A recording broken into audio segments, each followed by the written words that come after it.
যে এই যে পদ্মা বহুমুখী সমাবেশ সমিতির এই গেট দেখতেছি বন্ধ, আসলে কারণটা কি সমস্যা বিস্তারিত আমাদের আপনি বলবেন।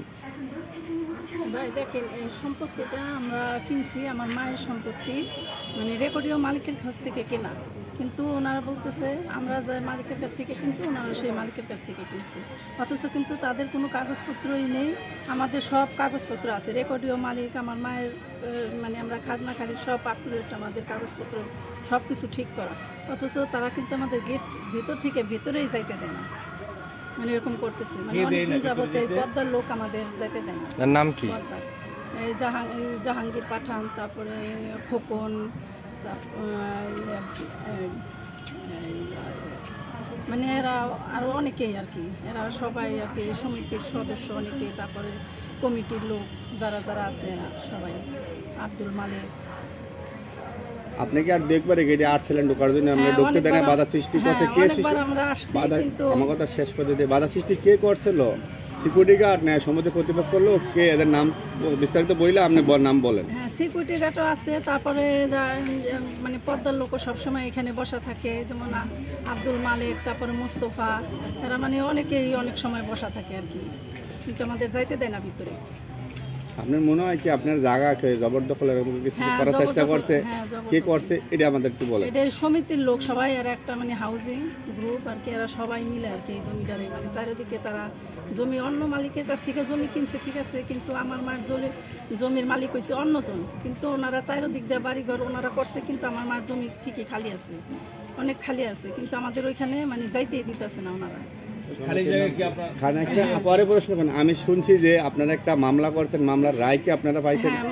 আপনি নাম কথা আপনি বলেন, মামলার রায় পাইছেন, তারপরে কি ঘটনা ঘটছিল? আপনার জায়গা থেকে চাঁদা চাইছে, আপনার গদ্দর ভাঙচুর করছে, এরকম কোনো বিষয় আপনার কাছে আছে নাকি এটা বলেন আমাকে। হ্যাঁ হ্যাঁ, আমরা মামলা করছি, তারপর ওইখানে আমাদের একটা মানে ঘর তুলছিলাম আমরা, মানে আমরা ঘর তোলার জন্য মিস্ত্রিদের জন্য একটা ঘর তুলছিলাম, ওই ঘরের ভিতরে আমাদের অনেক আর কি ছিল, টিন ছিল, তারপর আসবাবপত্র মানে যা যা ঘর তৈরি করতে সিমেন্ট বালি যা আছে সব কিছু ওনারা মানে ওইখান থেকে সব সরাই ফেলাইছে, লুটপাট করে নিয়ে গেছে, মানে জবরদখল করে, মানে জোর করে ওনারাই মানে আমার ওইখানে যাইতে দিতেছে না, আর যা আমি যাবো মানে গেট থেকেই আমার আটকাই দিতেছে।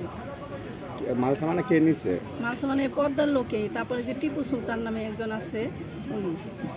আমি শুনছি যে আপনার থেকে চাঁদা চাইছিল, কে চাইছিল? হ্যাঁ, চাঁদা চাইছিল এই পদ্মার লোকই, আমার কাছে 10 লাখ টাকা চাঁদা দাবি করছে আর কি, আমি দেই নাই বিদায়, মানে আমার ভিতরে আসতে দেয় না, আর আমার ঘর বাড়ি এরকম লুটপাট করে আর কি। তার নাম কি? চাঁদা চাইছিল তার নাম কি? চাঁদা চাইছিল তারা হচ্ছে আব্দুল মালিক, তারপর মুস্তফা শেখ, জাহাঙ্গীর পাঠান, মানে এরকম অজ্ঞাত আরো অনেকেই আছে। টিপু সুলতান কি আপনার কাছে চাঁদা চাইছিল? টিপু সুলতান আমার কাছে চাঁদা চাইছে। এরা কতজন লোক আসছিল যদি চাঁদা চাইছিল? মানে চেনার মধ্যে যে এরকম কয়েকজন, তারপরে মানে অজ্ঞাত আরো 15-20 জনের আছে আর কি সাথে, সবার নাম তো আর আমি জানি না আর কি। আর উনি কোন সমিতির সদস্য? উনি সমিতির সদস্য? এই পদ্মা বহুমুখী সমবায় সমিতির সদস্য, ওনারা সবাই সদস্য, কমিটি সবাই মিলে দিলে আর কি পদ্মা হাউজিং এর সদস্য সবাই। আচ্ছা, আরেকটা কথা আপনার কাছে জানতে চাই যে পদ্মা হাউজিং এর সমাবেশ সমিতির কাছে আপনি একবার গেছিলেন, এরা কিছু বলছে? হ্যাঁ, এর আগে আমি গেছিলাম, কিন্তু ওনারা মিলার কথা বলে আমার টাকা পয়সা দিব, অথচ টাকা পয়সা না দেওয়া উল্টা তারা আমার কাছে দাবি করে, চাঁদা দাবি করে। কে দাবি? পদ্মার লোকে যে জাহাঙ্গীর পাঠান, তারপরে আব্দুল মালিক, মুস্তফা শেখ, খোকন, আরও অনেকে আছে, কিন্তু সবার নাম তো আমার জানা নেই। আপনাকে মারার হুমকি দিছে কেউ? নাম ধরে আমি বলে শেষ করে আপনি বললেন বারবার, আপনি কেউ মারার হুমকি দিছিল, এর নাম কোনো কিছু আছে? কে হুমকি দিছিল, এর নামটা একটু বলেন তো, কি বলছে উনি? হুমকি দিছিল বলে এখানে আসলে মানে আমি যদি একা আসি বা তারা অনেক লোকজন, তাদের এখানে একটা করে লাঠি নিয়ে আসলো, অনেক লাঠি, আমি এখান থেকে ফিরা বাইরেতে পারবো না, এরকম আর কি। আমি যদি এরকম এইখানে আসি বারবার, তাহলে আমাকে মানে মাইরা গুম করে ফেলাইবো, এরকম অনেক কিছুই বলছি। কে বলছে এগুলো? এটাই যে জাহাঙ্গীর পাঠান, তারপরে আব্দুল মালিক, মুস্তফা শেখ, খোকন। ওনারা কি টিপু সুলতান যে অ্যারেস্ট হয়েছে? হ্যাঁ, উনিও সাথে আছে। না না, ওনারা কি পদ্মা বহুমুখী সমাবেশ সমিতির কোনো কিছু? সমিতির সদস্য, তারপর আবার এই কমিটি আর কি, এরা কমিটি। আপনার কোনো মেসেজ আছে যে আপনার এই সুষ্ঠু বিচার আপনি কি চাচ্ছেন এরকম কোনো কিছু মেসেজ, কোনো কিছু বলবেন প্রধানমন্ত্রী পক্ষ বরাবর? আপনার যে গরিব মানুষ, আপনার জায়গা যাইতেছেন না, যাইতে পারতেছেন না, এটা সুব্যবস্থা নেওয়ার জন্য প্রশাসনের কোনো এই বিষয়ে হ্যাঁ, কথা অবশ্যই বলবেন? নেবো। আমার জমি যদি আমাকে মানে চাইতে না দেয় না করে, তাহলে আমি সব কিছুই করবো। দরকার হয় আমি প্রধানমন্ত্রীর কাছে যা বলবো, কিন্তু আমার জমি তারা আমাকে করে দিয়ে, আমার হাতে তুলে দিয়ে। এখন আপনার আপনি তো প্রধানমন্ত্রীর কাছে যাইতে পারবেন না, আপনি প্রধানমন্ত্রীর প্রতি কোনো আবেদন, কোনো কিছু আকুল আছে এরকম কিছু বলেন? হ্যাঁ, আবেদন আছে যে উনি আমাকে এই জমিটা আমাকে উদ্ধার করে আমাকে দেখ আর কি, এটাই আমি চাই। থানা পুলিশ প্রশাসন আপনি কোনো সহযোগিতা করছে?